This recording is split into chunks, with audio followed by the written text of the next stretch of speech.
संतोष एक बहुत ही गरीब आदमी था। वो आम बेचकर अपने परिवार का गुजारा करता था, पर उसका कुछ दिनों से आम का धंधा बिल्कुल ठीक नहीं चल रहा था। इसकी वजह से उसके परिवार को काफी परेशानी का सामना करना पड़ रहा था। एक दिन की बात है, संतोष अपनी ठेली पर आम बेच रहा था। इतनी देर हो गई और अभी तक एक भी आदमी आम खरीदने नहीं आया। तभी एक आदमी उसकी दुकान पर आता है और संतोष कहता है, चलो कोई तो आ रहा है। भैया, आम का क्या भाव दिया? जी 100 रुपए किलो है, आप 80 रुपए दे देना। अरे नहीं भैया, बहुत महंगे आम दे रहे हो तुम। इतने भाव में तो बहुत बढ़िया और अच्छे आम आ जाते हैं, जितना रेट तुम लगा रहे हो। अरे भाई साहब, ये आम मुझे मंडी से ही 70 रुपए के पड़े हैं और फिर वहाँ से लाने में किराया। अब आप ही बताइए, इसमें मुझे बड़ी ही मुश्किल से 10 रुपए ही बच पाते हैं। ले जाइए ना, बहुत बढ़िया आम है। नहीं, मुझे नहीं चाहिए आम। फिर वो आदमी वहाँ से बिना आम लिए ही चला जाता है। सुबह से एक आदमी आया था और वो भी बिना आम लिए ही चला गया। ये भगवान, कितने दिन हो गए हैं और कुछ भी कमाई नहीं हो पा रही है। ऐसे में घर का खर्चा, बच्चों के स्कूल के फीस सब तो है। अब इतने कम दामों में मैं आम कैसे दे दूं? तभी इतने में एक और आदमी संतोष की दुकान पर आता है। अरे भाई, ये आम का रेट क्या दिया है? 80 रुपए किलो दिया है भाई साहब। देखिए कितना बढ़िया और ताज़ा आम है। अरे भाई, तुम आम के रेट कुछ ज्यादा ही बोल रहे हो। इतने महंगे आम तो बड़ी बड़ी दुकानों पर भी नहीं मिलते जितना तुम रेट दे रहे हो। 50 रुपए दूंगा, बोलो देना है तो बताओ। अरे भाई साहब, आप आम तो देखिए कितना बढ़िया आम है और 50 रुपए में आम कहाँ मिलता है? फिर वो आदमी भी आम लिए बिना ही जाने लगता है। तभी संतोष अपने मन ही मन सोचने लगता है, ये आदमी भी बिना आम लिए ही जा रहा है। ऐसा करता हूँ, इसे इतने में ही दे देता हूँ, नहीं तो ये आम पड़े पड़े ही खराब हो जाएंगे। अब इससे कुछ पैसे तो आएंगे। अच्छा, ले जाओ भाई। संतोष को सुबह से शाम हो जाती है, पर आज भी उसकी कोई कमाई नहीं होती। वो अपना ठेला लेकर वापस घर की तरफ निकल पड़ता है और घर जाते ही उसकी पत्नी रजनी उससे कहती है, आज भी आप ऐसे आम वापस ले आए। लगता है आज भी आपकी कुछ खास कमाई नहीं हुई। कहाँ रजनी, जो भी आम खरीदने आता है वो कम दाम में ही लेना चाहता है। सभी को कम दाम में आम चाहिए। अब तुम ही बताओ, मैं इतने कम दामों पे आम कैसे दे दूं? आप परेशान मत होइए, भगवान कोई ना कोई रास्ता निकाल ही देगा। क्या पता कल आपकी कुछ अच्छी कमाई हो जाए। तभी रजनी संतोष से कहती है, सुनो जी, बच्चों की स्कूल की फीस भरनी है। बच्चों की टीचर ने कहा है कि स्कूल की फीस जमा नहीं करवाई तो उन्हें स्कूल से निकाल दिया जाएगा और घर का राशन भी खत्म हो रहा है। ये सुनकर संतोष और भी ज्यादा दुखी और परेशान हो जाता है और मन ही मन बोल रहा होता है, बच्चों की फीस जमा करनी है, घर में राशन नहीं है और मकान मालिक को किराया भी देना है। सब कहाँ से होगा? आप परेशान मत होइए, भगवान जरूर कुछ न कुछ करेगा। अच्छा, आप हाथ मुंह धो लीजिए, तब तक मैं आपके लिए कुछ लेकर आती हूँ। फिर रजनी किचन में जाकर आम से कुछ बनाने लगती है और जब वो बन जाता है तो वो संतोष और बच्चों को पीने के लिए देती है। ये लीजिए। जैसे ही संतोष वो पीता है, ये तो बड़ा स्वादिष्ट है। ये तुमने कैसे बनाया? बस आम को छीलकर उसे पीस दिया, फिर उसमें थोड़ी चीनी और दूध मिलाकर उसमें बर्फ डाल दी और बन गया आमरस। तभी उसके बच्चे रीना और मुकेश भी आमरस पीकर कहते हैं, मम्मी, ये आमरस तो बड़ा ही स्वादिष्ट है। आप ना हर रोज आमरस बनाया करो। हाँ मम्मी, ये तो बहुत ही अच्छा और मजेदार है, पीकर मजा ही आ गया। अब घर में इतने सारे आम रखे हैं, वो पड़े पड़े खराब हो जाते हैं, तो मैंने सोचा आम से कुछ बनाया ही जाए, इसीलिए मैंने आमरस बना दिया। फिर सभी लोग उस दिन आमरस पीकर ही सो जाते हैं। और फिर एक दिन संतोष अपने आम का ठेला लेकर जा ही रहा था कि तभी उसका मकान मालिक आ जाता है। संतोष, इतने दिन हो गए हैं और अभी तक तूने मकान का किराया नहीं दिया है। मालिक, बात ही कुछ ऐसी है, कुछ दिनों से काम धंधा बिल्कुल भी नहीं चल रहा है और कोई कमाई भी नहीं हो पा रही है। बस इसलिए किराया देने में थोड़ी मुश्किल हो रही है और थोड़ी देर हो रही है। बस मुझे कुछ नहीं पता, मुझे कैसे भी करके मेरा किराया चाहिए। अभी तो मैं जा रहा हूँ, 1 हफ्ता बाद फिर आऊँगा। ये कहकर मकान मालिक चला जाता है। संतोष और उसकी पत्नी रजनी दोनों ही बेहद परेशान हो जाते हैं। अब क्या होगा जी, मकान मालिक अगले हफ्ते फिर किराया मांगने आएगा। तब हम कहाँ से पैसे लेकर आएंगे और उसे देंगे? वो किराए के मामले में बहुत सख्त है। अगर उसे समय पर किराया नहीं मिला तो वो हमसे घर खाली करवा लेगा और ऊपर से बच्चों की स्कूल की फीस भी देनी है। अगर अगले हफ्ते ही मकान मालिक को मकान का किराया नहीं दिया तो बहुत दिक्कत हो जाएगी। हो सकता है कि वो हमें घर खाली करने को कह दे। संतोष की हालत इतनी खराब हो चुकी थी कि उसके घर में खाना खाने तक के पैसे नहीं थे और ऊपर से घर का किराया और बच्चों के स्कूल की फीस भी देनी थी। ये सब सोचकर संतोष और उसकी पत्नी परेशान हो रहे थे। तभी संतोष की पत्नी रजनी कहती है, सुनो जी, अब क्या होगा? हम इतनी जल्दी पैसों का इंतजाम कैसे करेंगे? हम के काम में भी कुछ कमाई नहीं हो रही है। मन तो करता है कि इसे बंद ही कर दूं, पर फिर करूँगा क्या? सोचता हूँ क्या करूँगा। तुम सब अकेले कैसे करोगे? तुम्हें तो पता है ना, हमारा मकान मालिक किराए के मामले में कितना सख्त है। उसने 1 हफ्ता बोला है तो उसी दिन किराया मांगने आ जाएगा। फिर आप पैसे कहाँ से लाकर दोगे? रोज रोज बच्चों को भी झूठ नहीं बोल सकते। मैं सोच रही हूँ क्यों ना मैं साफ सफाई का काम ही कर लूँ। मेरे होते हुए तुम्हें काम करने की जरूरत नहीं, मैं कुछ करता हूँ। देखो, आज शायद आम बेचकर कुछ कमा ही हो जाए। अच्छा, अब मैं चलता हूँ। ये कहकर संतोष अपना आम का ठेला लेकर बेचने चला जाता है और जाकर आम बेचने लगता है। आम ले लो, आम ताजे ताजे बढ़िया बढ़िया आम। तभी उसकी दुकान पर कुछ लोग आते हैं। वो आम लिए बिना ही चले जाते हैं और उसे सारा दिन हो जाता है और उसकी बिल्कुल कमाई नहीं होती। फिर वो अपना ठेला लेकर वापस चला जाता है। लगता है आज भी आपके आम किसी ने नहीं खरीदे। संतोष कुछ नहीं बोलता। तभी उसकी पत्नी सभी को पीने के लिए आम रस बनाकर देती है और जब सभी आम रस पीते हैं, वाह, पीकर तो मजा ही आ गया। वाकई में इसका स्वाद लाजवाब और बढ़िया है। मम्मी, आप आम रस बहुत बढ़िया बनाती हो। हाँ मम्मी, आम रस बहुत अच्छा है।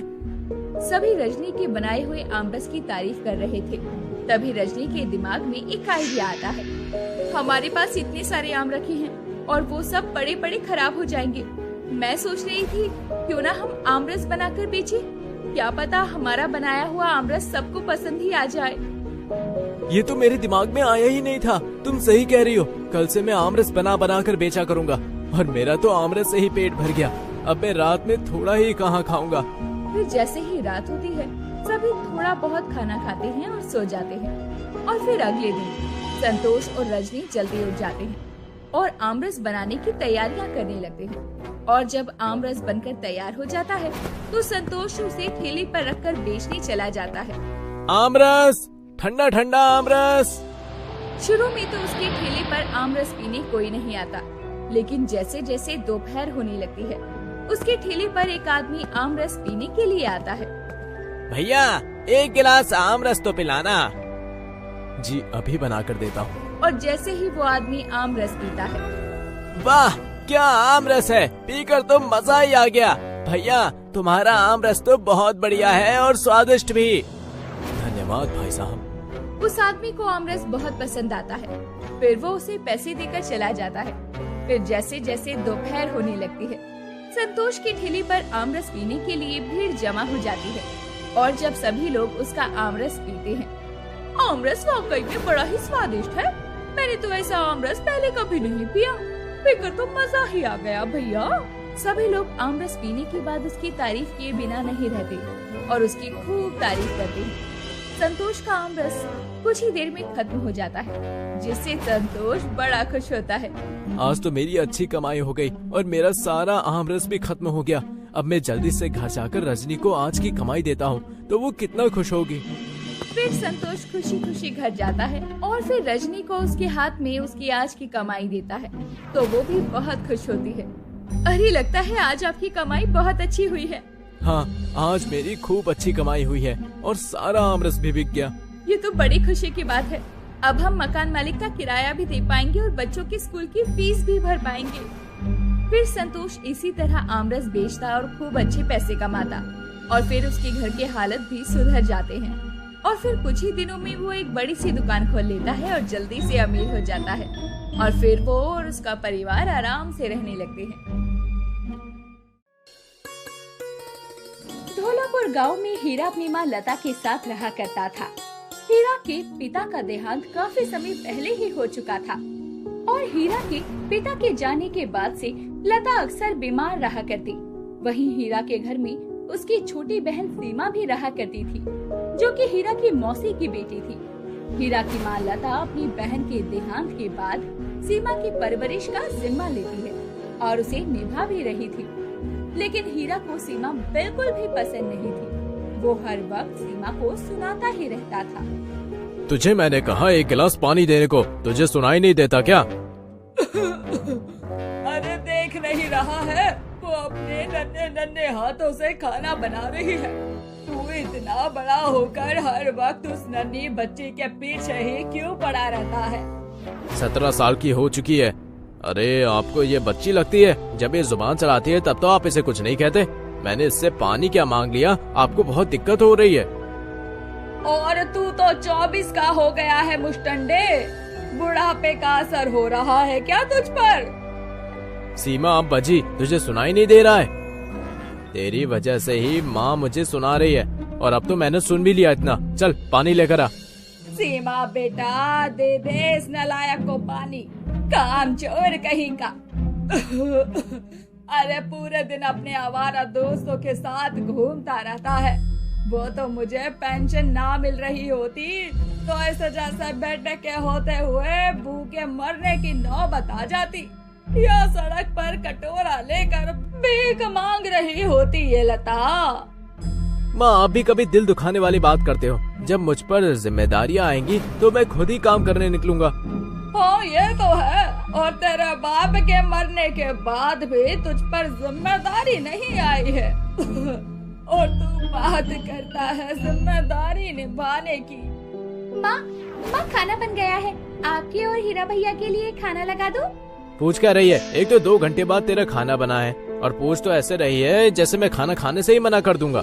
हाँ इसके लिए निकाल दे और तू भी खा ले, मैं खुद ही खा लूंगी। बस थोड़ी तबीयत ठीक नहीं लग रही है, थोड़ा आराम फरमा लूं मैं। सीमा अब हीरा को खाना देने के बाद खुद भी खाना खाने बैठ जाती है। इधर हीरा खाना खाने के बाद बाहर चला जाता है और लता खाट पर लेटी हुई सीमा से बोल रही होती है। अरे तुझे भगवान ने मेरी बेटी बनाकर भेजा है, तू बहुत होशियार है सीमा, लेकिन मुझे हीरा से डर लगता है। वो बहुत बदतमीजी से बातें करता है तुझसे। कोई बात नहीं माँ, मुझे तो बिल्कुल भी बुरा नहीं लगता। हीरा भैया की बातों का तो बिल्कुल नहीं, वो तो बस अपने बुरे दोस्तों के साथ रहकर ऐसे हो गए हैं। वो कालिया है ना, वो मोटा, वो भी अपनी बहन को ऐसे ही परेशान करता है। अरे हाँ, वो कालिया तो बड़ा बदमाश है और अब तो चोरी चकारी भी करने लगा है। सुना है परसों ही पप्पू की साइकिल पर हाथ साफ किया है उसने। ये सब छोड़ो ना माँ, आप खाना खा लो। हाँ अब तो मुझे बहुत तेज भूख लगी है, ला दे दे। मेरा शरीर तो अब पूरी तरह से गिर चुका है, मुझे तो अपने शरीर में जान ही नहीं लगती। कभी कभी तो ऐसा लगता है कि बस कुछ ही दिनों में मैं निपट जाऊंगी, लेकिन मेरे बाद तू कैसे रहेगी इस राक्षस के साथ मेरी बच्ची? भगवान के लिए आप ऐसी बातें मत बोलो। मेरी अपनी माँ तो मुझे कब की छोड़ के जा चुकी है, अब आपके बिना मैं कैसे जी सकती हूँ? अरे तू बहुत बहादुर है मेरी छोटी शेरनी, और बहादुर लोग रोते नहीं हैं। ऐसे ही समय बीत रहा था। लता की तबीयत दिन ब दिन ठीक होने की जगह खराब होती जा रही थी। लता की तबीयत में कोई सुधार न देखते हुए एक रोज लता अपने बेटे हीरा से कहती है, हीरा मुझे तुझसे कुछ कहना है बेटा, मेरी बात बहुत गंभीर है। अभी सीमा भी घर में नहीं है तो तू इस बात को समझ और मेरी बात को कान खोल कर सुन ले। हाँ बोलो ना, क्या बात है माँ? आप परेशान क्यों हो? सीमा ने कुछ किया है क्या? सीमा ने कुछ किया तो नहीं, मेरी वजह से परेशान हो आप? नहीं हीरा, मुझे लगता नहीं अब मैं ज्यादा समय और जी पाऊंगी। मेरी तबीयत दिन ब दिन बिगड़ती ही जा रही है और तू भी ये जानता है कि तेरे पिता के जाने के बाद मैंने बड़ी मुश्किल और हिम्मत से इस घर को जोड़ा है, तो तू भी अपना और सीमा का ख्याल रखना। माँ अच्छी बातें नहीं कर सकती आप? क्यों ऐसी बातें बोलकर मेरा दिल बैठा रही हो? ये सच है, अब मैं ज्यादा समय तक जी नहीं पाऊंगी, लेकिन तुझ पर मेरे मरने के बाद सीमा की जिम्मेदारी होगी। मुझे पूरी उम्मीद है कि तू ये जिम्मेदारी अच्छे से निभाएगा। माँ आप ऐसे तो मत बोलो। माँ आप चुप क्यों हो गई? माँ आप कुछ बोलते क्यों नहीं? माँ ऐसा नहीं हो सकता, आप मुझे छोड़कर नहीं चल सकती। माँ माँ। ये सब सीमा दरवाजे पर खड़ी होकर सुन रही थी, लेकिन जैसे ही हीरा रोने लगता है वैसे ही सीमा भी घर के अंदर आती है और लता को उठाने लगती है। माँ नहीं, माँ नहीं, आप मुझे छोड़कर नहीं जा सकती। पहले तो मेरी माँ मुझे छोड़कर चली गई, अब आप मत जाओ। माँ उठो ना माँ। नहीं सीमा, हम माँ नहीं उठेगी। हीरा को अपनी माँ के चले जाने के बाद गहरा सदमा लगता है। वो कई दिनों तक तो घर से निकलता ही नहीं, लेकिन एक रोज हीरा खाट पर लेटा हुआ अपनी माँ की आखिरी बातों को याद कर रहा था। माँ के आखिरी शब्द ये थे कि सीमा का ध्यान रखना, लेकिन उन्होंने एक बार भी मेरे बारे में नहीं सोचा। क्यों? हीरा खुद से ये बोल रहा था कि तभी सीमा हीरा के लिए खाना लेकर आती है और हीरा सीमा को देखकर गुस्से में आ जाता है और खाने की प्लेट को दूर फेंककर सीमा का हाथ पकड़कर उसे घर से बाहर करते हुए कहता है, दोबारा इस घर में आने की जरूरत नहीं है, समझी ना? तेरी वजह से ही माँ मुझे कभी प्यार नहीं कर पाई और माँ को बस तेरी ही चिंता थी और माँ बस तेरी ही चिंता करती रही। अब तू इस घर में नहीं रहेगी, कहीं भी जा। मैं कहाँ जाऊंगी भैया, मेरे बारे में एक बार तो सोचिए। मुझे नहीं रखना तुझे अपने घर में, तू कहीं भी जा। इतना कहने के बाद ही हीरा अपने घर का दरवाजा बंद कर लेता है और सीमा भी उदास होकर वहाँ से जंगल की तरफ निकल जाती है। सीमा भूखी थी और उसे बहुत जोरों की भूख लगी थी और उसे पास ही एक ढाबा दिखता है जहाँ सीमा पहुँचती है। काकी मुझे खाने के लिए खाना मिल सकता है क्या? मुझे बहुत जोरों की भूख लगी है, मैंने सुबह से कुछ नहीं खाया। और ढाबा देखा नहीं कि खाना मांगने चली आई? कौन है, कहाँ से आई है? मेरी माँ का कुछ समय पहले ही देहांत हो चुका है और उसके बाद मेरे भाई ने मुझे घर से बाहर निकाल दिया, क्योंकि उनका कहना है कि मेरी ही तो वजह से मेरी माँ की मौत हुई है। अच्छा चल अंदर बैठ, मैं तुझे खाना खिलाती हूँ। इतना कहने के बाद वो औरत सीमा को खाना देती है और सीमा भी भूखी थी तो वो जल्दी जल्दी खाना खाने लगती है। तभी वो औरत सीमा के पास बैठती है और सीमा से कहती है, अरे आराम से खा, और चाहिए हो तो और दे दूंगी। पहले ये बता, अकेली लड़की है तो घर से क्यों निकली, और अगर आई भी तो किसी पर भरोसा करना सही नहीं। अब कहाँ जाएगी, कुछ सोचा है तूने? मुझे नहीं पता कि मैं कहाँ जाऊंगी, कैसे रहूंगी। अरे देख बेटी, अगर तू मेरे साथ रहना चाहती है तो तू इस ढाबे पर काम कर ले, बोल मंजूर है? हाँ, मैं खाना अच्छा बनाती हूँ, मैं सारे काम कर लूंगी। सीमा को हर तरह का खाना बनाना आता था और सीमा दाल पकवान बहुत अच्छी बनाती थी। अब अगले ही दिन सीमा दाल पकवान बनाती है और उसकी डिश लोगों को खूब पसंद आती है। अरे यह जो तूने बनाया है आज, ग्राहकों ने मेरे को तारीफ की है। वैसे तू बड़े काम की लड़की है, बिल्कुल मेरी बेटी की तरह। वो भी तेरी ही तरह थी, लेकिन एक हादसे में मुझसे छिन गई वो। लेकिन कल से जब तू यहाँ आई है ऐसा लग रहा है मेरी बेटी वापस आ गई। आपने इतनी बड़ी बात बोली, मुझे अच्छा लगा। आज से तो यहीं रहेगी और अपने हाथों से मैं तेरा कन्यादान भी करूंगी। लेकिन मैं आपको ये दाल पकवान बनाना जरूर सिखा जाऊंगी। आज तो सच में दाल पकवान इतनी अच्छी बिकी है कि कल से हमारा ढाबा सिर्फ दाल पकवान के लिए ही जाना चाहेगा। हाँ, ये तो है। वैसे ये दाल पकवान तुझे बनाने सिखाए किसने? मेरी प्यारी माँ ने, उन्हें दाल पकवान बहुत पसंद था। अरे चल ज्यादा भावुक मत हो और मुझे भी ज्यादा भावनाओं में बहका मत। तुझे देखकर मुझे खुशी हो रही है।